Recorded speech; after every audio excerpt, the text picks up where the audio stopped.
Olá, eu sou Fabiana Jesus, sócia fundadora da Mais Saber Educação, uma empresa voltada para o desenvolvimento humano e aprendizagem contínua.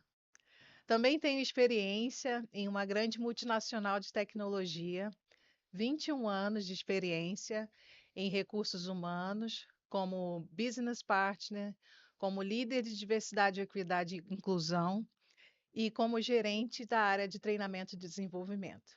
Também trabalhei com supply chain e times multiculturais dentro de supply chain. Bom, hoje a gente está aqui para falar sobre um tema super importante, que é a síndrome de burnout. E eu não estou sozinha nesse tema, eu estou aqui com meu sócio e eu vou pedir a ele para se apresentar.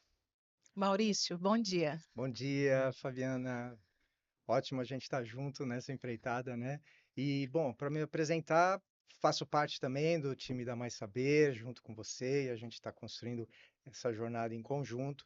Mas também trago, assim como você, uma experiência na vida dinâmica do trabalho, dos ambientes de trabalho, inclusive o tema que a gente vai estar abordando aqui para poder falar sobre do que se trata esse tema que a gente vai abordar, né? Sou psicanalista e essa jornada como psicanalista também me ajudou muito a contribuir nos pensares e entendimento dessas dinâmicas relacionadas ao tema que a gente vai trazer aqui. Então, essa é uma breve apresentação minha aqui. Obrigada, Maurício. Eu acho que é importante a gente contextualizar, inclusive, a escolha do nosso tema, né? Eu acho que antes da gente falar de síndrome de burnout, é importante a gente falar sobre saúde mental. Saúde mental é um estado de equilíbrio que ajuda as pessoas a lidar com o estresse, trabalhar bem, aprender e viver em sociedade, contribuir com a sociedade. Ou seja, ela é extremamente essencial para o nosso bem-estar. E por que falar de síndrome de burnout, né? Até antes, fazendo um gancho, a gente está gravando aqui o nosso primeiro videocast da nossa Sim. empresa, né? Estamos de aniversário número 1 e a gente está no mês de setembro. Esse mês tem nele, né? Existe uma campanha internacional de prevenção ao suicídio e é o famoso Setembro Amarelo. E é importante, a gente ficou pensando num tema em que a gente pudesse conversar com as empresas e com a organização de recursos humanos das corporações. Então a gente chegou nesse tema por conta disso. Falando um pouco do Setembro Amarelo, né, que a gente vai estar falando sobre a prevenção de suicídio, eu até andei pesquisando alguns números da Organização Mundial de Saúde. No Brasil, na verdade, o Setembro Amarelo começou, a campanha começou em 2014. E desde lá, são várias atividades de conscientização, né, da Associação Brasileira de Psiquiatria. E tem alguns números que são até bastante chocantes, mas eu acho que vai dar base aqui para o nosso tema de hoje, que é sobre o suicídio, né? A OMS, ela fez uma pesquisa, realizou uma pesquisa em 2019, sobre os registros de suicídios no mundo.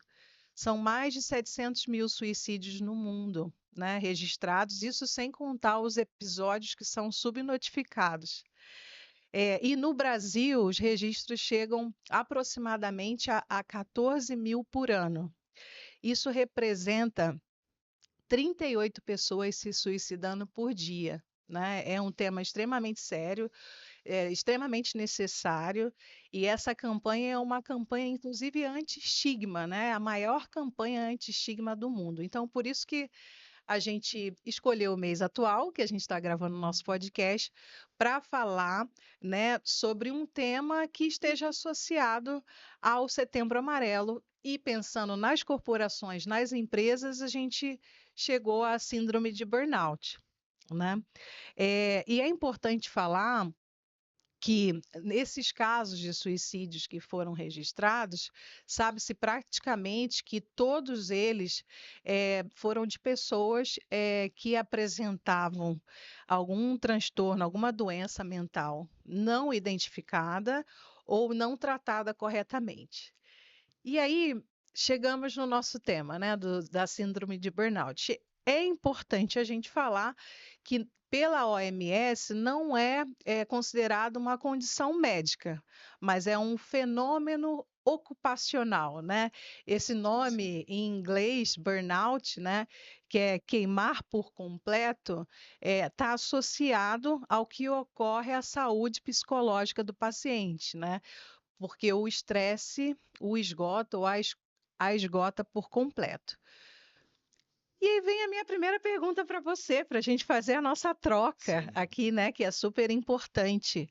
É, o que é burnout, Maurício? sim. Bom, como você super bem colocou, é exatamente isso, né? É esse queimar por dentro, que é uma simbologia, na verdade, falar desse estado de esgotamento que a gente passa a viver a partir de um momento que o nível de estresse chegou numa temperatura muito grande, né? Então, a terminologia burnout tem essa representação no sentido de que a pessoa está num nível de esgotamento físico, mental, emocional, de tamanha elevação para sua própria condição de suportabilidade, que a pessoa começa então a apresentar sinais e sintomas clássicos, né? E fazendo até uma ponte com a sua abertura, a sua introdução, essa sucessão de não olhar para dentro, de não cuidar desses sintomas que o burnout vai desencadeando, pode sim levar ao extremo, que é o desejo da pessoa, bom, dar um fim a esse grau de sofrimento, né? Então é um tema importante, como você abriu muito bem, é um tema delicado, né? Mas é um tema que requer que a gente olhe com muita atenção, principalmente no sentido de pensarmos como cada vez mais cuidarmos de nós mesmos, em direção a não entrar num ciclo que a gente chama aqui da síndrome de burnout, né? Então, a síndrome de burnout, ela vem carregada eh, pelo fator do estresse, esse estresse excessivo, e a relação desse estresse dentro de ambientes de trabalho, por isso a terminologia foi linkada com a ideia do trabalho, né? E a gente poderia pensar que não só o trabalho no seu sentido clássico, toda e qualquer estrutura de trabalho, de construção de ideia de trabalho, a que a pessoa esteja submetida, que um grupo de pessoas construam, seja em instituições, seja em organizações, né? Seja o trabalho doméstico dentro de casa, né? Seja o trabalho nas escolas, bom, podem ter uma dinâmica de níveis de estresse que desencadeiem esses sintomas numa pessoa. É. Eu andei estudando bastante para o nosso podcast e eu li que, se a gente puder resumir, assim, a única coisa que causa a síndrome de burnout é um estresse contínuo, né? É o estresse crônico. Uhum. E eu li que tem uma pesquisa no jornal da USP, que foi realizada pelo professor Otávio Pinto, que fala que 30% dos trabalhadores brasileiros sofrem de síndrome de burnout. Se a gente for pensar, é gente pra caramba, né? É gente pra caramba, e eu até fico pensando, né, em cima dos dados estatísticos, e todos aqueles que, bom, não entram dentro das estatísticas, né, que de alguma maneira também estão internamente submetidas a esse processo de estresse, com a sintomatologia que a gente vai estar podendo conversar aqui. Uhum. Isso só nos faz pensar que realmente o estresse faz parte, eu diria, quase da nossa condição humana, né? A gente estava até falando disso antes de Exato. entrar É. aqui, né? Nas nossas próprias vivências, no impacto do estresse, na nossa subjetividade. Então, essa relação íntima do indivíduo, da pessoa com o meio, é uma questão que precisa se buscar esse equilíbrio, porque quando há um desequilíbrio, seja no indivíduo, na sua suportabilidade, na sua resiliência, nas suas condições psíquicas mesmos e mentais e emocionais de lidar com conflitos do dia a dia, seja também pelo outro lado nas instituições, com modelos de trabalho muitas vezes abusivos, jornadas incessantes, metas muito além da suportabilidade das equipes. Então, essa dinâmica é a que a gente está se propondo a pensar aqui, né? Uhum. E, bom, falando em estresse, né, eu também vi uma outra pesquisa que fala que 90, na verdade não foi uma pesquisa não, eu acho que foi uma reportagem da CNN. 90% da população mundial experimenta, de certa forma, o estresse. Hum. 90%, né? E falando na síndrome de burnout, como a gente identifica? Pois é, como a gente identifica, né? Isso, como a gente percebe, né? Porque às Sim. vezes a gente, nessa correria do dia a dia, a gente vive tanto no automático, né? É. Ter essa percepção, fazer esse olhar, essa viagem para dentro é um pouco complicada, É um né? pouco complicado, sim, eu penso também, porque a gente aprende a não olhar para dentro, né? A gente aprende ao quê? A responder ao meio. E se o meio é o meio do trabalho, bom, eu vou produzir, produzir, produzir, né? E nessa lógica começa-se a cada pessoa lidar com estados íntimos de desconforto, eu diria, de uma maneira genérica, né? Esse desconforto ele vai passando por níveis de desconforto, né? Então, de novo, a síndrome de burnout compromete esse conforto emocional, esse conforto mental de cada um de nós. E se não estivermos atentos a esses sinais, né, a esses sintomas, a gente vai entrando nessa roda viva do dia a dia e, bom, a gente volta então para casa depois de um dia de trabalho e já não tem mais a mesma motivação, por exemplo, para brincar com os filhos, né? A gente volta para casa e tudo o que quer fazer é se jogar na frente de uma televisão para descomprimir de alguma maneira de uma tensão que a gente nem sabe nomear, mas que está ali presente, né? Sentamos numa mesa de jantar e a motivação por uma conversa mais construtiva, mais criativa, vai sendo minimizada. Eu diria, Fabi, que esses são os primeiros sinais que vão se apresentando dentro de cada um de nós mesmo, né? E que requer um olhar para dentro justamente para a gente começar a perceber que não está tudo bem, né? E São nessa coisas simples, né, da nossa rotina. são coisas simples, né? Então, como começa o burnout? Com coisas simples que vão sofrendo um achatamento.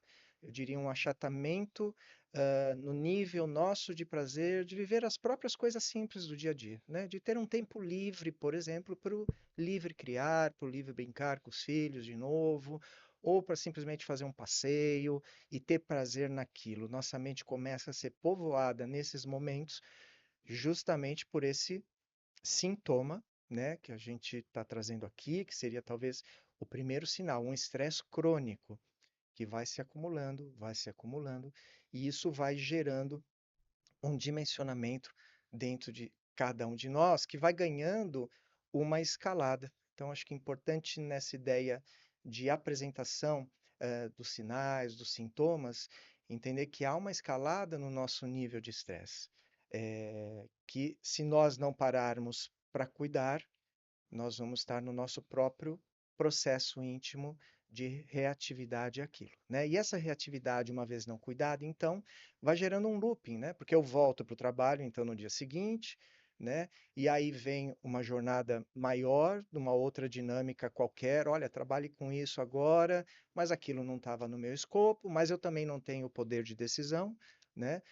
Esse poder de decisão também, muitas vezes, é achatado por força dessa relação de produtividade, né? Então, a produtividade, ela, de alguma maneira, pode levar a pessoas a sentirem o achatamento no seu poder decisório, no seu poder de trazer ideias numa mesa de trabalho, no seu poder de, bom, se livre expressar, inclusive, concordo, não concordo, né? Afinal, se a produção é o objetivo final, e eu contrato pessoas para produzirem, como é que fica essa janela do espaço do indivíduo, né? Esse indivíduo subjetivo que tem sensações, emoções, tem pontos de vista, né? Gosta de autonomia, precisa da autonomia. Uma vez tudo isso achatado, então, esse estresse vai ganhando uma outra dimensão também, que começa-se então aquela jornada clássica do trabalho, né? A meta do ano já vem maior do que do ano passado, que já é maior do ano retrasado, e eu, um trabalhador inserido nesse sistema, sentindo, né, a água subir cada vez mais, porque não dou conta e também não entra pessoal novo para suportar essa demanda. Então, nesse looping, eu preciso o quê? Antecipar soluções, eu preciso resolver, né? Seja proativo, né? Antecipe soluções, ah, resolva os conflitos, mas fazendo as entregas. E aí a ansiedade vai se instaurando, que é uma doença, a gente pode pensar assim, do futuro, né? No sentido de que eu preciso olhar para frente para fazer no agora o resultado que está lá na frente. Uhum. Isso gera um deslocamento importante, do momento presente para o momento futuro. Eu não estou mais aqui com você conversando, eu estou pensando no que eu vou fazer daqui meia hora porque eu preciso entregar para o meu chefe, né? Eu não estou aqui mais com a minha família, no meu horário de descanso, às 8 da noite. Eu tenho que pensar no dia seguinte, que tem lá uma lista de e-mails que não foram respondidas. Olha quanta carga mental, né, Maurício? Sim, sim, exatamente. E nesse processo, de novo, de não olhar para dentro, né, a ansiedade vai subindo, subindo e crescendo dentro de cada um de nós. Então, o estresse ele vai desencadeando esses níveis de ansiedade, esses níveis de tenho que resolver, tenho que antecipar, não posso nem estar aqui, né? E esse aqui é em casa, porque aí eu já não chego mais no horário em casa, eu já saio mais cedo de manhã, bom, num fim de semana vou trabalhar, né? Mas a empresa não pediu nada disso. Você tem a sua carga, né? Mas aí na minha cabeça passa, puxa, mas meu chefe chega mais cedo, meu chefe sai mais tarde. Meu parceiro começou a perceber que como o chefe chega mais cedo, ele também começou a chegar mais cedo. E eu? Eu vou ficar para trás? Não, mas a Uhum. minha jornada é aquela. E aí eu entro nos conflitos da ansiedade, mas tem quem está entregando. Meu chefe está lá. Então vamos lá. Então, em nome dessa roda viva de entrega, produção, exigências, né? Aqui para mostrar um pouco a relação causa e efeito. Bom, é o efeito chave e fechadura, né? Eu vou vivendo em nome do quê? Das coisas que todos nós precisamos. Uhum. O salário, né, os benefícios, né, esse conforto que tudo isso nos proporciona. É, e essa jornada vai escalando dentro da gente um estado de, eu Cansaço diria, físico, mental. fadiga, né? Uhum. De exaustão. Então, o ponto do cansaço é um ponto importante aqui, né? Porque eu até diria que, bom, aí vai descansar então, né? Mas descansar já não resolve mais, porque eu não consigo descansar. Eu estou no meu processo mental, vivenciando os conflitos do dia seguinte, do outro, da meta, né, da avaliação, que aí eu não vou ser tão bem avaliado, afinal, não estou correspondendo ao que todos estão correspondendo, que são horas a mais, porque Uhum. nessas horas a mais também se produz, se entrega, né? É, é um contínuo, né? E tem uma parte comportamental também, né, Maurício? De negatividade constante, né? Que justamente esse círculo meio vicioso causa, né? Você começa a dar conta, a perceber que você não está dando conta, e aí você entra num estado de negatividade mesmo, né? De que nada dá certo, nunca tá bom. Eu andei lendo nas pesquisas sobre esse sintoma também, né, de Uhum. negatividade constante, Sim, porque é muita coisa, né, sim, para sim. suportar, para lidar. Uhum. Só a gente falando dessa carga mental, né, desse cansaço excessivo, desse cansaço físico, né, já você acaba não encontrando muita saída. E daí fica mais fácil reclamar, né? Mas aí essa reclamação ela se torna constante. Então, a negatividade constante também faz parte de um dos sintomas, né? Faz parte, é um Desse. ponto muito importante de se auto-observar, né? Porque com a negatividade vem um conjunto de sintomas, né? Bom, as coisas perdem sal, as coisas não têm mais graça, né? Afinal, por que que eu acordo todo dia? Eu me arrasto da cama, então, numa segunda de manhã, Uhum. para ir para onde? Para o lugar que é o gerador de todas as minhas destemperanças, né? De todos esses sintomas que a gente está falando. Ah, e existe aí um ponto muito importante nessa sintomatologia que a gente está descrevendo sobre a ideia de burnout, que é a depressão. Porque se eu não tenho mais esperança, eu deprimo, né? Eu vou para um outro patamar, vamos dizer assim, de um sintoma muito importante, que é esse quadro descrito como depressão, que, bom, tem uma série de sinais que a gente poderia citar, mas eu diria fundamentalmente essa condição interna de não se ter esperança de que algo vai mudar. Porque nesse sistema que a gente está descrevendo, não há esperança, né? Eu vou sempre estar sobrecarregado em cima de modelos fixos, pensando numa ideia aqui de modelos fixos, né, de trabalho, aonde o estresse ele é crônico, ele se repete, ele se multiplica.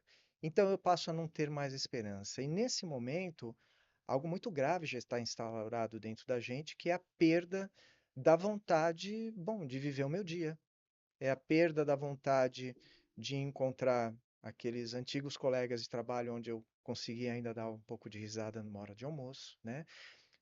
Instaura-se um medo e um pânico numa simples mesa de almoço, onde chefes estejam presentes, porque de alguma maneira o assunto ali se retroalimenta e eu preciso, imaginariamente, corresponder, estar à altura de, Uhum. mostrar os meus resultados, né?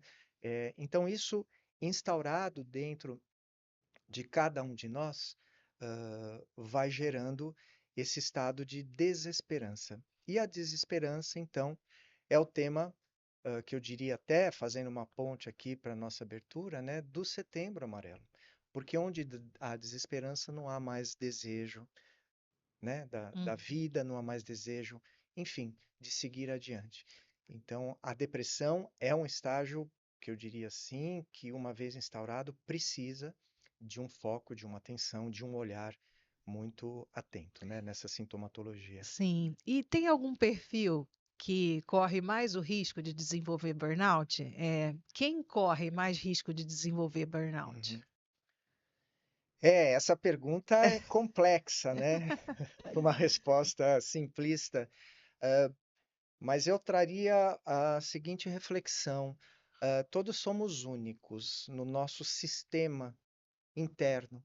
Como nos constituímos como pessoas pensantes, como pessoas emotivas, como pessoas que reagem aos fatores externos, né? Então, há pessoas com maior tendência ou menos tendência. Eu não colocaria nesses termos, talvez, mas eu diria que esta relação entre o mundo interno de cada um e como cada um é constituído e os fatores externos, bom, e esse jogo, né, de equilíbrios e de forças é o que vai produzir essa sintomatologia do burnout, né?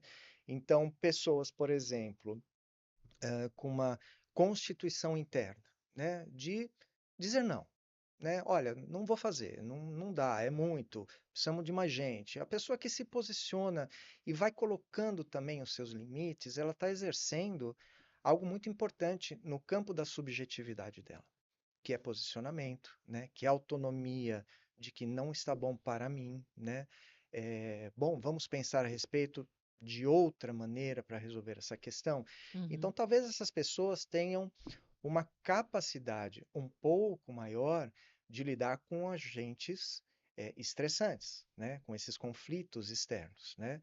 Claro que se a gente também for olhar, né, para essa relação, dependendo do nível dos agentes externos, mesmo esta pessoa vai desencadear a ansiedade, vai desencadear a depressão, né? Vai Hum. estar vivenciando dentro de si essa sintomatologia, né? Por outro lado, pessoas, então eu diria que essas pessoas teriam, uma maior capacidade, talvez, de lidar. Agora, pessoas que não conseguem se posicionar ou que têm uma dificuldade em dizer não, né? O posicionamento sobre limites, sempre existe um ultrapassar, né? Todo mundo ultrapassa meu limite. A pessoa fala ali num desabafo para um grande amigo, né? Uhum. Bom, talvez estas pessoas tenham uma resiliência menor para lidar com as conflitivas do dia a dia e dessa relação trabalho e indivíduo, né? É. Quando a gente entra lá no site da OMS, né, era mais comum o burnout, né, em profissões de alta pressão, né, médicos, enfermeiros, bombeiros, professores. eh, Só que com a pandemia isso mudou completamente, né? Eu achei interessante, eu encontrei um dado aqui de uma startup mineira que se chama Wayminder. Eles fizeram uma pesquisa utilizando uma solução tecnológica com a inteligência artificial, né? Que eles ouviram 600 funcionários de 17 organizações. Foi em 2023 que eles fizeram essa pesquisa, esse estudo. E a pesquisa indicou as áreas corporativas, né, as áreas das empresas que mais sofrem burnout. Você tem ideia da primeira área que sofre burnout? Recursos humanos. Recursos humanos está no primeiro lugar, né? Seguido de vendas, Sim. depois a área de educação, em quarto lugar está a liderança, em quinto lugar está o administrativo e em sexto lugar está a TI. Uhum. Eu achei super interessante, né? Mas quando você lida com expectativas, realizações de outros seres humanos, né? Faz sentido a gente olhar Sim, para essa lista e ver recursos humanos em primeiro em lugar, né? primeiro lugar, não é? E vendas, super sentido por Sim, conta das metas, metas. né? Uhum. E quando eles fazem um recorte no perfil de liderança, eu achei isso interessante também. O perfil de liderança que está mais propenso a sofrer burnout são os CEOs, diretores, sócios, né? Seguidos de gerentes e coordenadores e outras lideranças, né? Supervisão, subgerente. Mas, enfim, foi como você falou, né? Diz que são diversos os fatores, né? É uma contribuição, um somatório de fatores que levam a pessoa a ter síndrome de burnout, né? São fatores individuais, familiares, estruturais, né, da sociedade, podem influenciar a saúde mental das pessoas. E tem um dado interessante, não é dessa pesquisa dessa startup mineira, né, mas que fala que as pessoas que enfrentam pobreza, violência, deficiência e desigualdade têm mais risco de sofrer a síndrome também, né? E falando da pandemia, né, que a gente teve o grande pico do burnout, mas a incidência de burnout continua, porque foi realizada uma outra pesquisa por uma organização norte-americana, a Future Form, em fevereiro de 2023, com 10.243 profissionais em diversas partes do mundo, ou seja, a gente não está falando só dos Estados Unidos. E 42% dos participantes relataram burnout. Olha Uhum. só, 42%. É gente à beça Sim. também, né? Eh, e aí, passando para a nossa próxima pergunta, Hum. como que a gente pode evitar o esgotamento, Maurício? É a pergunta do milhão, né? Isso, A resposta, na exatamente. verdade, do milhão, né? Puxa, como evitar o burnout, né? Eu acho que quando, em cima de tudo que a gente está falando, esse duplo aspecto parece estar no eixo central, né? O olhar para dentro, seja nós, enquanto indivíduos submetidos a sistemas de trabalho, né? Eu preciso cada vez mais me conhecer, eu preciso entender o que se passa dentro de mim. É fundamental esse olhar para dentro e, acima de tudo, ah, poder comunicar o que é que eu estou vivendo. Porque quando eu comunico, eu permito a mim mesmo a possibilidade de uma elaboração, vamos dizer assim, daquilo que me angustia, daquilo que me faz sofrer, daquilo que me gera tensão, né? Eh, e isto é estrutural no processo de mudança.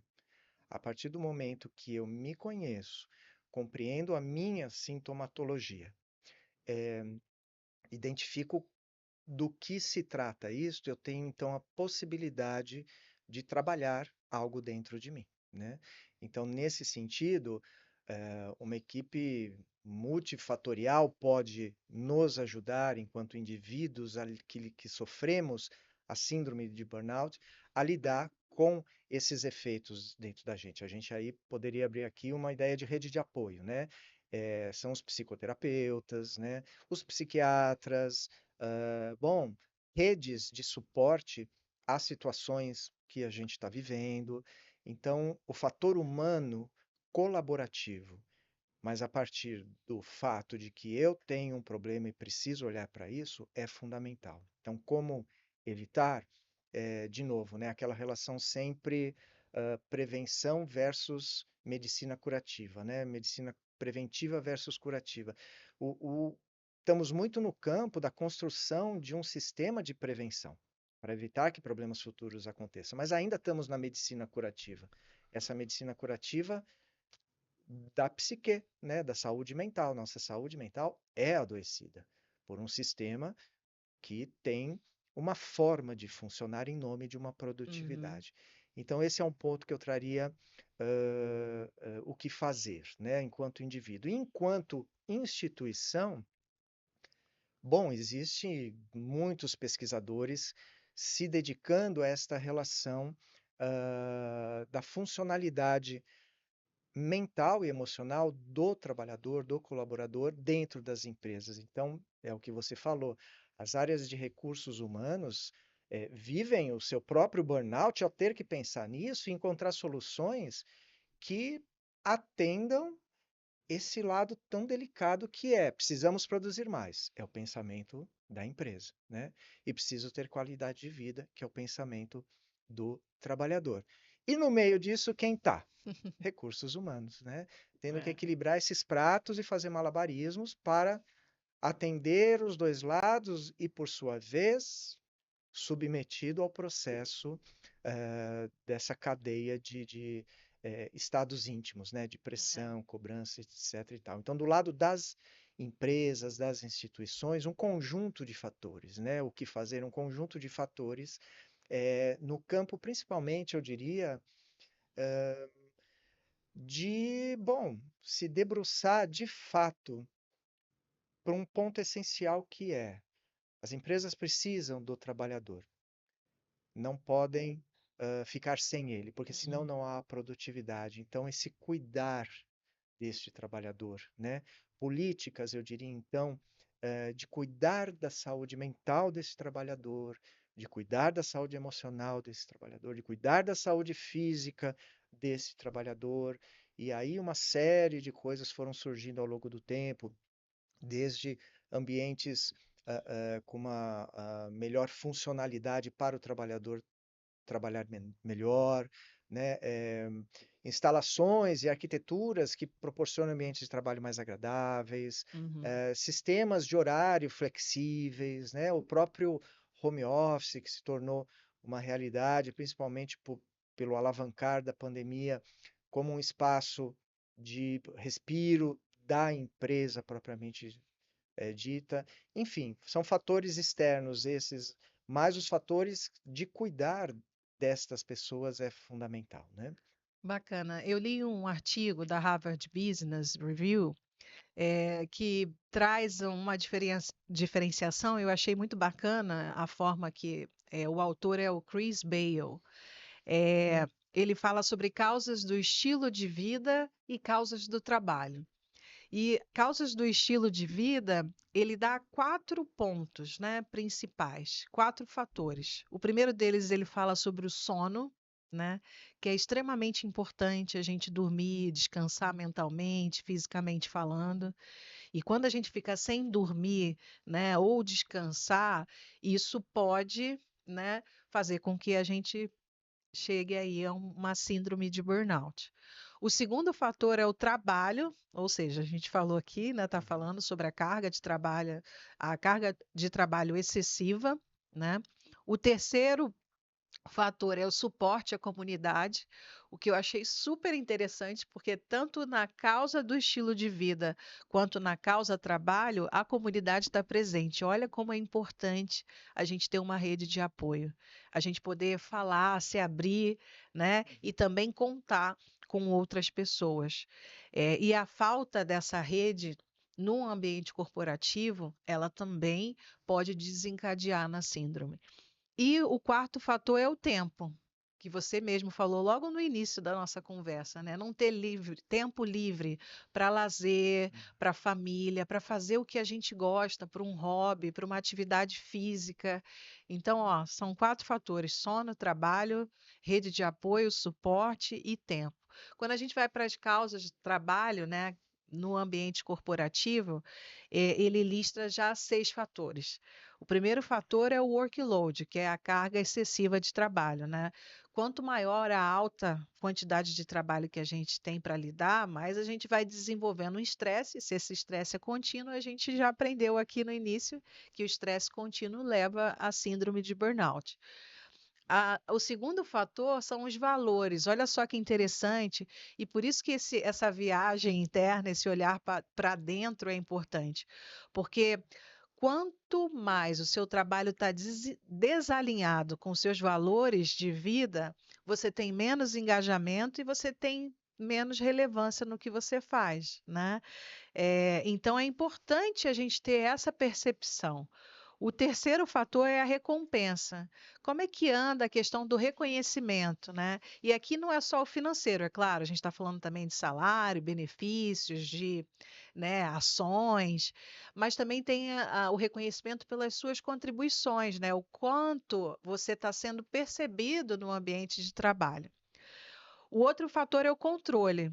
Porque quanto mais falta autonomia do que você fazer, quando você fazer, como você fazer, isso também pode desencadear. Sim. Então, é uma percepção importante de se ter dentro do ambiente corporativo, dentro, do nosso ambiente de trabalho. O quinto fator é a justiça, né? O quanto a gente percebe essa sensação de equidade relacionada aos meus colegas. Ah, eu sou tratado da mesma maneira? Né? Quanto menor essa sensação, maior é o sentimento de ineficácia. Então, essa sensação de equidade no ambiente de trabalho é extremamente importante também de se avaliar. E a última é a comunidade, que é a rede de apoio, que eu achei tão interessante, ela é tão importante que ela é um fator determinante tanto em causas do ambiente corporativo, em causas do trabalho, quanto causas no estilo de vida também. Então, a rede de contatos, ela é muito importante, porque quanto menor a sua rede de apoio, mais probabilidade do burnout. Eu achei sensacional essa forma que ele dividiu, sabe? Porque traz também a nossa responsabilidade também com o nosso estilo de vida, Sim, né? sim. Que olha só quanta coisa pode desencadear, Uhum. né? E aí a gente vai passar para a última pergunta, Maurício. Olha só, passa tão rápido, né? E para quem está tendo burnout, Maurício, como que é o processo de recuperação? Pois é, Essa o também é processo de complicada, né? recuperação, né? Bom, com base em tudo que a gente falou, primeiro, reconhecer que as coisas não estão boas, né? Falar. Poder falar é dar a possibilidade de um mecanismo muito bem construído, eu diria, internamente, ser parado. Né? É importante a gente pensar que somos humanos, né? E não máquinas. E Uhum. a maquinização, essa robotização desse processo que é desencadeado dentro de cada um de nós, se nós não pararmos, para perceber que, bom, as coisas não estão boas, não está sendo como eu gostaria. Onde estão meus sonhos, né? Cadê a minha vontade de viver? Então, poder reconhecer isto, né, é fundamental. Saber que não está tudo bem, está tudo bem. É importante ter esse ponto de parada. Muitas vezes esse ponto de parada no burnout vem com este impositivo automático que a nossa mente, as nossas emoções geram. Eu faço o meu corpo parar. Eu tenho uma gastrite, eu tenho uma cefaleia terrível, crises de enxaqueca, né? Eu me obrigo a ficar na cama. A somatização, na nossa leitura aqui, é o último estágio de um processo que não está funcionando para nós. Então, eu vou colapsar o meu organismo de tal maneira que eu me obrigue inconscientemente a parar. É a hora, então, que tem os absenteísmos, né? Que eu vou para o hospital, eu procuro um PS, né? As crises de choro se tornam nos corredores da companhia, os surtos de cólera, com qualquer comentário desnecessário aparecem, né? Essa perda do controle, da emoção e a somatização é um momento de parada, né? Precisamos chegar até aí? Acho que essa é uma pergunta importante, que a nossa reflexão aqui convida, né? É possível prevenir? Então, como fazer, né? Uma vez tudo isso instaurado, é reconhecer a necessidade de suporte e apoio. E aí eu trago fortemente uma rede de apoio que permita, primeiro, que a gente vivencie o quão ruim está a nossa vida, que a gente legitime as nossas emoções e sentimentos, uh, que a gente possa, a partir desses dois pontos, entender o que não está funcionando para mim. E, a partir daí, tomar a decisão da mudança, né? Que pode ser uma mudança gradual, e certamente sempre é gradual, porque requer uma mudança íntima de crenças, de valores, de ideais de vida, né? De expectativas, até essa mudança extrema que é mudar, né? Uhum. Mudar radicalmente. Então é a hora que pessoas, depois de 15, 20, 30 anos de empresa, falam, chega, e saem para surpresa de todos, né? Ou é a hora que a pessoa adoece radicalmente e tem que ser afastada. Então, nesse jogo de soluções que a gente busca, eu diria que a melhor solução é dar voz ao que a gente está vivendo. Uhum. Então, poder falar de novo é o caminho, né? As psicoterapias, a psicologia, a psicanálise vem como um suporte muito potente, no sentido de ser um espaço de segurança para que a fala aconteça, para que a legitimização das emoções e sentimentos aconteçam também e que caminhos possíveis possam ser pensados, né? Muito bacana, Maurício. O autoconhecimento, né? Sim. O nível de conscientização, ele ajuda a gente a traçar um plano mais direcionado, né? Até nesse artigo que eu li, do Chris Bale, ele fala sobre a pesquisadora, eu vi que também você estudou sobre ela, a doutora Cristina Mas lá. Maslach, né? Que ela montou um check-up de Uhum. 2 minutos, que pode ser super útil a Sim, todos nós, né? Para poder identificar. sim. E esse check-up fala justamente lá, de 0 a 10, como é que está a sua carga de trabalho hoje, Uhum. né? De 0 a 10, o quanto seu trabalho se conecta com seus valores de vida. E a recompensa, como anda a recompensa no trabalho, Uhum. né? Tanto a financeira quanto o reconhecimento pelas suas contribuições. E a autonomia, você está podendo fazer seu trabalho de forma mais livre, né? Quando, como, quando. É, a justiça, essa sensação, como que você está se sentindo inserido no seu ambiente de trabalho? Você sente que existe uma equidade no tratamento entre os colaboradores? De 0 a 10, como é que isso está? E na Bacana. rede de apoio, né? Como é que estão as suas relações, inclusive profissionais, né? Para Porque essas relações, elas ajudam também a impulsionar o seu engajamento dentro da empresa. Uhum. Então é tudo de 0 a 10, né? Sim.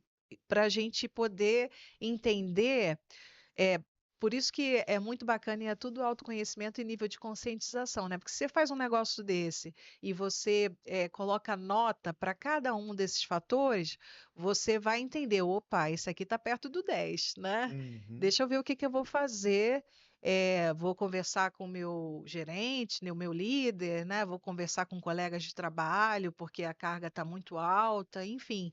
É, te ajuda a direcionar, né? Então, de fato, a autopercepção, o autoconhecimento, né, esse nível de conscientização é chave, né, para que a gente possa evitar, né? A conscientização é importantíssima e eu penso que essas, vamos dizer, ferramentas, né, de diagnóstico, né? Ah, minhas equipes estão com burnout, então, uma vez aplicado as ferramentas, identifica-se sim, né, por exemplo. Mas aí vem a pergunta estrutural, o que fazer com isso?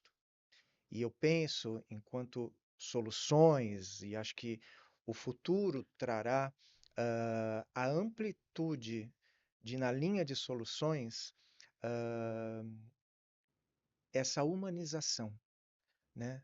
A humanização do trabalho, levando em consideração a singularidade de cada pessoa. Extremamente complexo, penso, nada simples, né?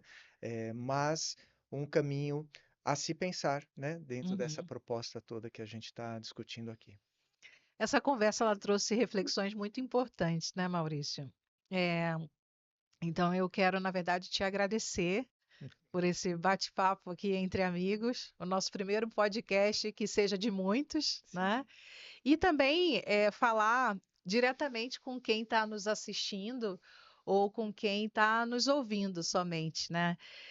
Nessa conversa aqui, você parou para pensar se você está lidando com a síndrome do burnout?